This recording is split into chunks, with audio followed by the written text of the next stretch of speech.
All right, the Angels are heading to Texas to take on the Texas Rangers for a 3-game series. John, last time we were here, Joe Maddon made a brilliant move, and he walked Corey Seager with the bases loaded. We're 21-9 since that brilliant move, so we'll see what happened to us last night against the Rangers. Spoiler alert, wasn't too great. Plus, we're also going to talk about the AOS teams that make us the most nervous, and we're going to answer this question. How many games must Mike Trout play this year? John and I will discuss all of that. You're Locked On with Mike and John, and this is Locked On Angels.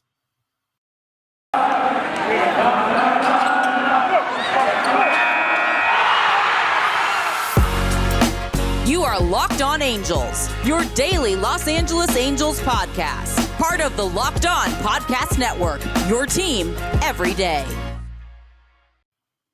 Thanks for making Locked On Angels your first listen of the day. We're free and we're available wherever you get your podcast. If you're listening on the audio side, hey, you can rate and review the pod, and we really love 5 stars because we are the super Halo bros.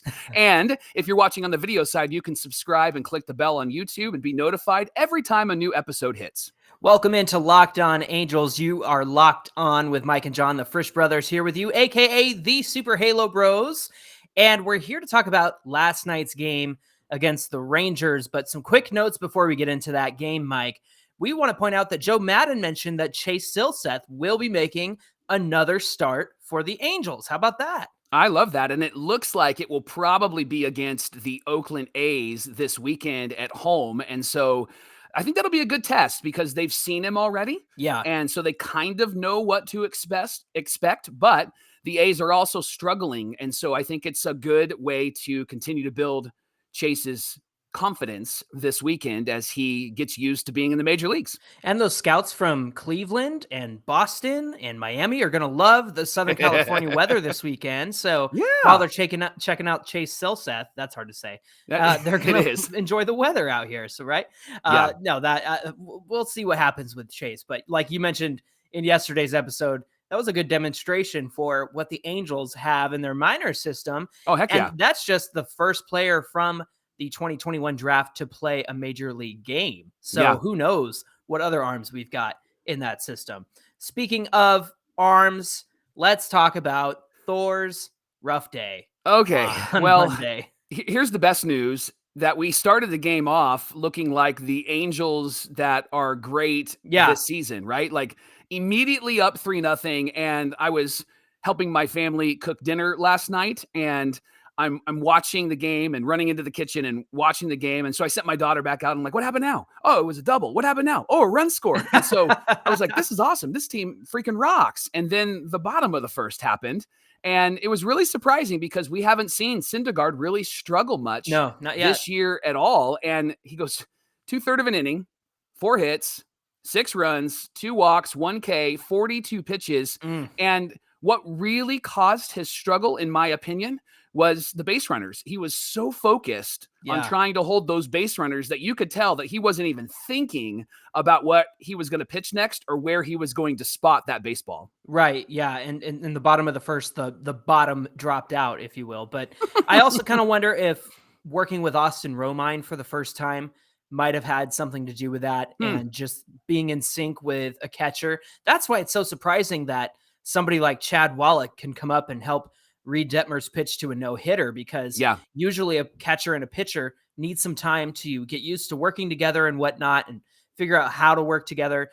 And you really didn't have that option this time around. You had to go with a catcher that you've never worked before in Austin Romine with Noah Syndergaard. Otherwise, it would have been Chad Wallach, and maybe it would have been a different game. I don't know, but I think you're right. Those runners on base certainly got into his head, and he's got to figure out, and Mark Gubicza mentions it all the time, he's got to figure out how to hold those runners by holding the ball a little bit longer and stay focused on the matter at hand, which is the batter at the plate. I was waiting for Joe to walk Corey Seager intentionally again to get the boys going. Just trying to fire up the boys. Fire up the boys. Want to get them going. You know, when Syndergaard had a runner at second base initially, you could just tell, like, he was thinking about, okay, I'm going to spin around and I'm going to throw the ball or I'm going to step off. He wasn't even thinking about where he was going to throw his pitch or what pitch he was even going to throw. And I think some guys are really good at that. Like they can focus on both things at the same time. But right. as this season has proven, Syndergaard's really struggled with runners on, and that got into his head. Luckily for us, though, Jaime Barria comes in. Yeah. And he hasn't after a pitched month since, like May 5th, right?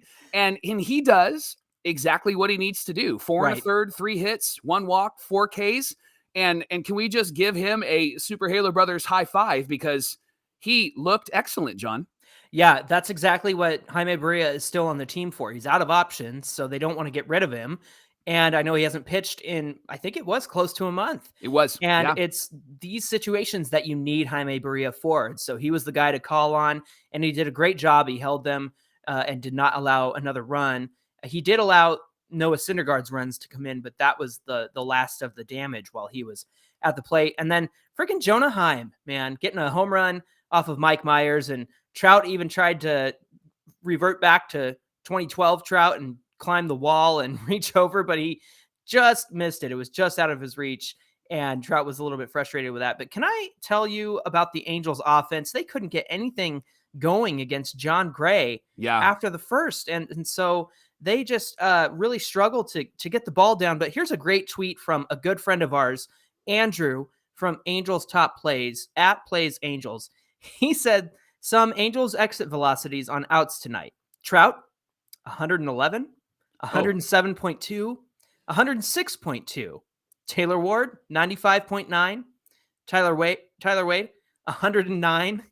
Andrew Velasquez, 106.5, 96.2, and Anthony Rendon, 100.2. So that's 5 guys with over 10 at-bats with near or above 100 miles an hour on their exit velocities, and they were all outs. And Andrew ended it with, that's baseball. And it really is baseball. It is. Because some of those, like Trout, hit one really hard to left, and it was stopped.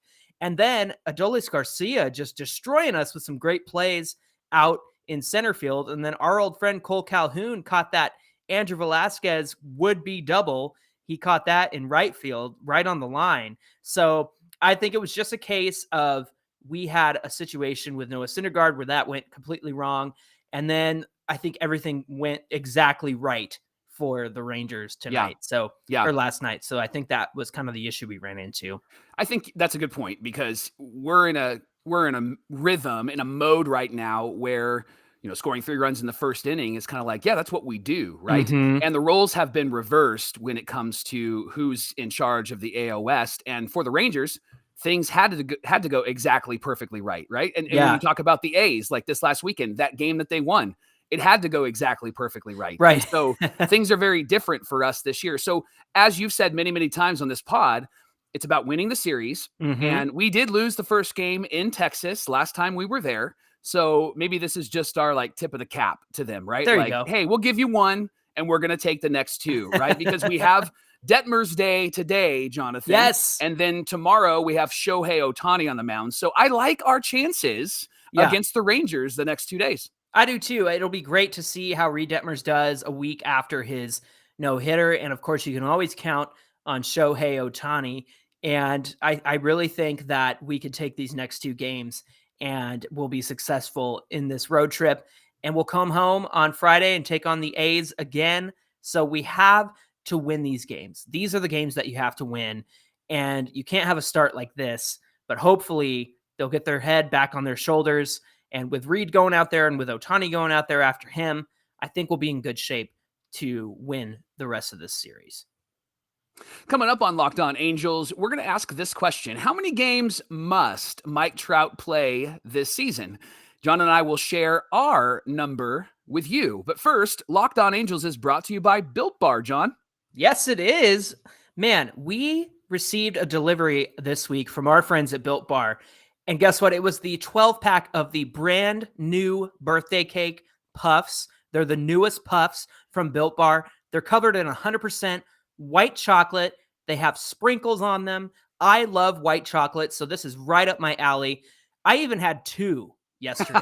So don't tell anybody. But the good news is I don't have to feel bad about it, because each bar is only 150 calories, 16 grams of protein, 9 grams of sugar.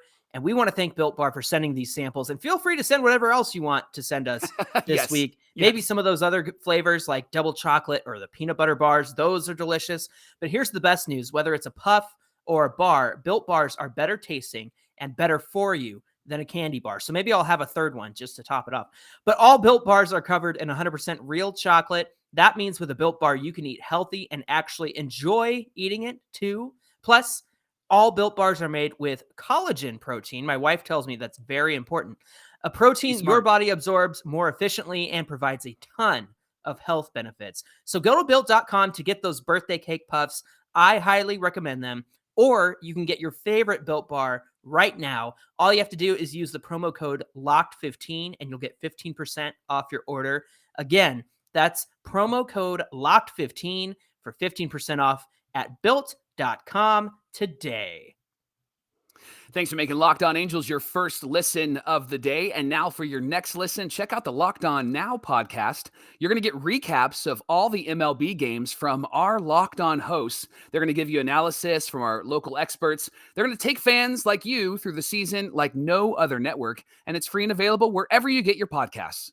Mike, you and I talked a lot last season on the Super Halo Bros podcast about how important it is for the Angels to win against the West. And they really struggled against the West. And you just have no hope of making a playoff spot if you can't beat the teams in your division. And with this stretch of 12 straight games against the American League West, we wanted to ask the question, which team in the West worries you the most and why? So you've got the A's, the Rangers, the Mariners, or the Astros.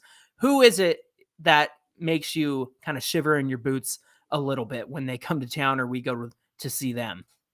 You know, the Astros are always the team that are a bit intimidating, right? We know that we're going to have to get up for them. We know that it's going to be intense and there's going to be tension. But the team that I'm actually going to go with that makes me the most nervous might be surprising to some Angel fans. I don't know if it'd be surprising to you, but I'm picking the Mariners. Oh, interesting. Okay. And here's why I'm picking them. Because no matter how good they are or how bad they are, the Halos always struggle with this team. We've mentioned before when Justice Sheffield was on the Mariners, we made him look like Greg Maddux, right? He was Cy Young. Or Chris flexing on us. Flexing wasn't, yes. And so just anytime we went up against those pitchers, we made them look really, really good. And here's why they make me the most nervous, because we are playing 8 of our 20 games in June against the Mariners. And as you pointed out, June is a pivotal month. June is a month that you want to actually get some wins and win a lot of series, and you separate yourself from the bad teams. And I just feel like June's going to be a difficult month for us. I believe we'll get wins, but I think it's going to be hard-fought wins. But the M's are really going to try to slow our momentum. And right now, they're not really in competition with us because they're on the lower end of the AL West. But I just get really nervous when we play them, especially when we play them in Seattle. I know Mike Trout kills them when we're there, and so I think that that's going to be different this year than last year. So that's looking good for us. And then Taylor Ward, of course, is going to be in the lineup as well. But it just feels like whenever we play them in Seattle, it's a 2-1 ball game. It's a 3-2 ball game, and every pitch, there's just tension in the air. And so I get nervous when we play the Mariners. I think you make some good points, but one thing I do want to mention that you said, we've got Daddy Trout on this team. He's back. Yes, we do. He's got his dad's strength, and he just owns the Mariners, and he's owned them since 2012 in his first full year. And so I am not afraid of these Mariners this season. I also think they're coming back down to earth a little bit. I know that they had a hot first week, but by the time you get to June, you do separate the good teams from the bad. And we'll finally stop hearing comments like, oh, just wait until the bottom falls out for the Angels. Oh, just wait and see. Well, by June, it's no longer wait and see. It's we're here to stay. And I think the Angels will be here to stay when it comes to facing the Mariners. And those pitchers are coming back down to earth as well. Did I get you fired up? I just like your confidence, man, because I have had conversations with friends about like, well, just wait, right? And that's why June makes me nervous, because playing the M's, they play us really well. But I'm gonna let your confidence just jump across the screen to me. All right. Let me tell you why I'm confident before I get into the team that worries me most. John, tell me why you're confident. Before, when we were confident and we said, oh, just wait, Those just wait teams had Danny Espinosa playing at second. Those just Yes. wait and see teams had Dylan Bundy as our opening day starter. Come on. Those wait and see, I can't even talk. I'm so You're flustered. so fired up. Those wait and see teams had Yunel Escobar playing third base for us, right?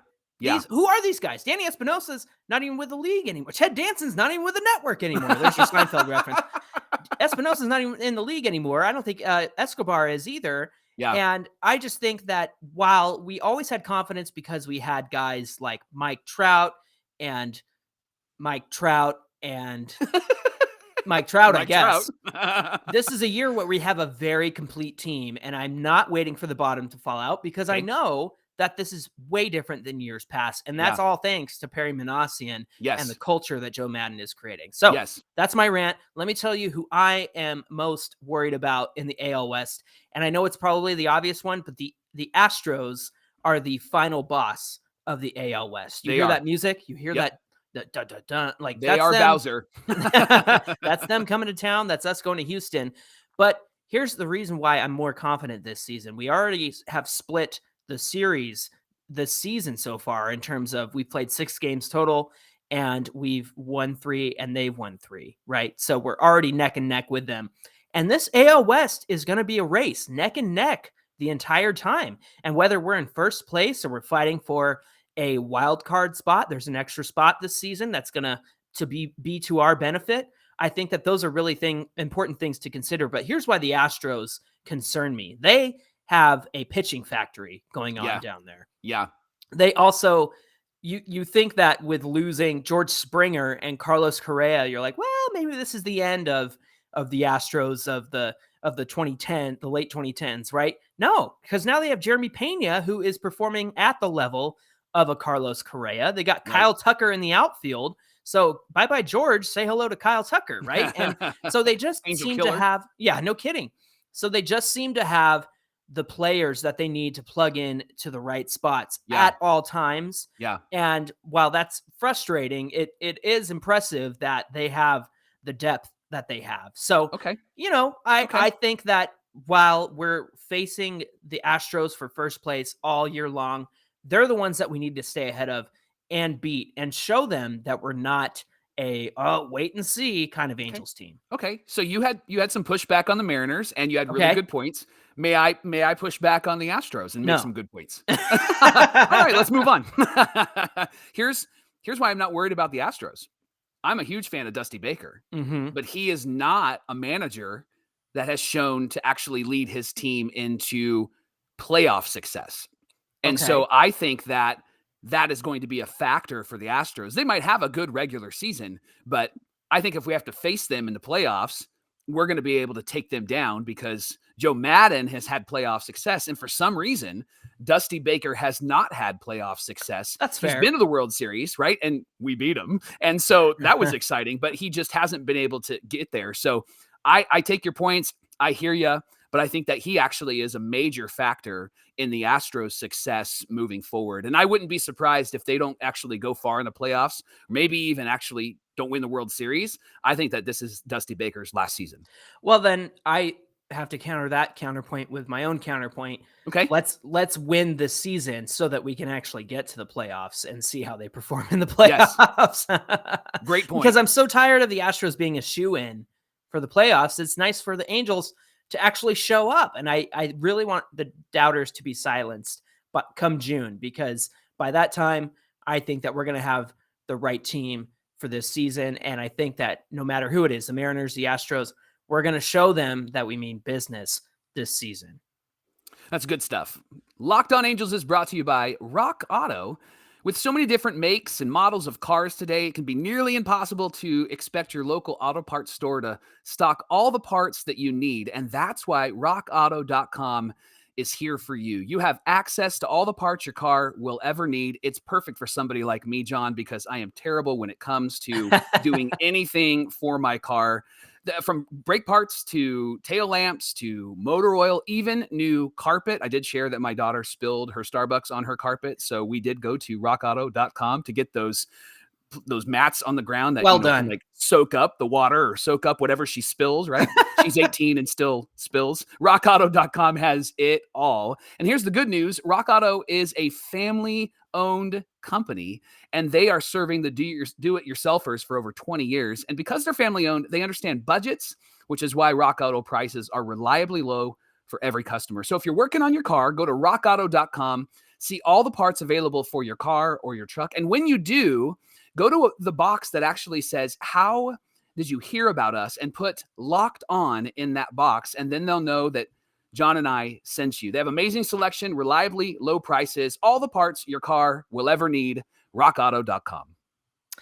All right. Our last segment for the day revolves around the conversation about Mike Trout. Now, many fans have noticed that he's had a few off days recently, and there was some questioning is, why is he getting so many days off so far this season? So let's talk about Trout and how many games that he must play this season. Mike, do you have a number in mind for how many games Trout must play? I do. I think that a good season for Trout, a good number for Trout, is between 145 and 150 games. Okay. And here's why. It gives him almost 20 games off, almost 20. And I think that the games that Trout should play should be those key games, which means that I don't mind Trout taking the first game of a doubleheader off, or maybe the night game of the doubleheader off, because that's a lot of innings in center field for Mike Trout. And he is coming off an injury, and he has a lot of energy too. That's true. He needs to be a bit protected. Like, we don't want him to get hurt again, and he's always going to go 100%. And I think you need to be strategic with him throughout the year. Maybe even perhaps give him a day off on a day game, and then the next day maybe is an off day for the Angels. So like a Wednesday game, he's off, and then Thursday the Angels aren't playing, right? Got it. And let me give you two reasons why that I think this is actually the best approach. First is Trout is 30.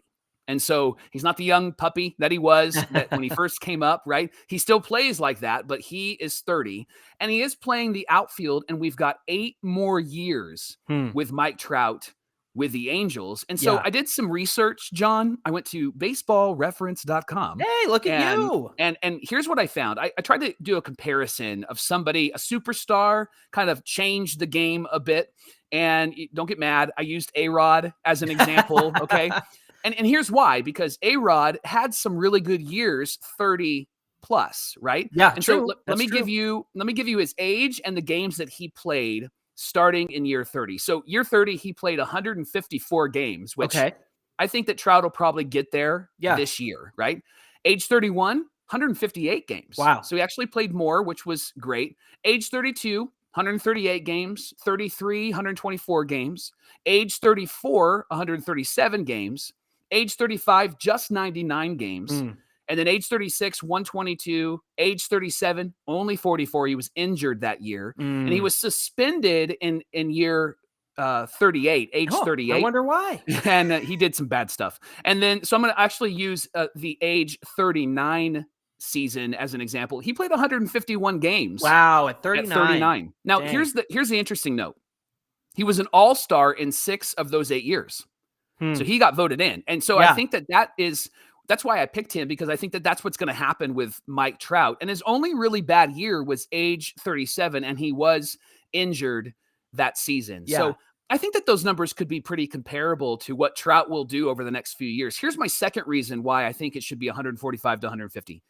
We don't have the DH luxury, because we have a guy named Shohei Ohtani, right? And so Trout isn't going to be able to get off his feet and just hit. And a lot of people have said, like, man, Shohei's pitching, or he's batting every day. And even on the days that he's pitching, he's batting. But there is a difference between hitting and playing in the field and then just hitting, right? Because he's not out there running around. He's not exuding energy. He's looking at the iPad going, man, I can't believe I swung at that backdoor slider. I shouldn't have swung at that, right? While Trout's trying to leap over the wall to bring a home run back. And so I think that we see Trout, and we see Trout healthy, and we see Trout with a whole lot more energy, with him playing between 145 and 150 games. And I think that the comps for him compared to like A-Rod, I think that they're comparable. I think that they're equal. And I think that actually will be the best way forward for Mike Trout this year. What say you? That A-Rod template is actually really interesting because considering you looked at ages 30 through 39, kind of gives you a pathway for Mike Trout and what you might expect from him. And I don't imagine Trout playing any less than what you've suggested. The 145 to 150, I think, is a great number for him. And as long as we can keep him healthy, that's the biggest issue, because that injury last year was such a freak thing that involved, stretching better or being hydrated. Like, that could happen to anybody. Yeah. And the fact that it happened to Mike Trout, who is out there performing every day and hustling and playing hard, that when he's in a game, he's going to give 110%, right? Yeah. And I think that that's crucial to taking those days off for Trout. Now, I will say, I appreciate that you mentioned he's got to play all the key games. I think an example of playing a key game was last Wednesday when Shohei was on the mound, and they're going up against Shane McClanahan, who has had tremendous numbers. Don't take your impact bats out of a game when you're facing Shane McClanahan. Take them out when you're facing Dalton Jeffries of the Oakland A's, right? Like, you don't need Trout and Ohtani, Rendon, Walsh, Ward in that lineup when it's like a Dalton Jeffries on the field. And we saw some of that in that game one of the doubleheader against the A's, where it was like Ward, Trout, all those guys were out of the lineup. And even though it didn't come down to the offense being the problem in that game, you still want to give your guys every chance to win. And I think putting the impact bats in a game where the pitching's going to be very tough and you need to get as many hits and runs as possible, like, again, against a Shane McClanahan, that would have been the perfect time for Trout to be in that game. So I think if we can avoid situations like that and be a little more choosy with the pitchers that we're facing to give Trout a day off, I think I'm with you on that 145 to 150 game. So I think that that's a great path forward. Now, as we're sending our listeners of Locked On Angels on their path forward, Mike, where should they go for their next listen? Well, of course, we appreciate that they make Locked On Angels their first listen of the day. Now, for your second listen, our friend Paul Francis Sullivan, who hosts the Locked On MLB podcast, is a great host, and he brings some great information. He brings his unique perspective, John, on the major leagues past and present. And his podcast is free and available wherever you get your podcasts. We really appreciate you joining us. Now, if you want to give us a follow, you can reach us on Twitter at Locked On Angels. You can follow Mike and I on Twitter and Instagram at Super Halo Bros. And if you ever want to get into our voicemail, it's in the episode description. Give us a call, 714-409-6396. Let's be friends. Give us a call and let us know what's on your mind. We'd really appreciate it. Mike, what do we have on deck for tomorrow's episode? You and I are actually going to ask a really important question. Like, why is this year so different than last year? John and I are going to give 3 reasons why this season has been better than last year and really the last 5 years. I have a lot to say about that. All right, guys, until tomorrow's episode, my name is John, and that's my brother Mike. And my name is Mike, and that's my brother John. We'll see you right here tomorrow on Locked On Angels, and let's get a win. Angels, let's go! Come on.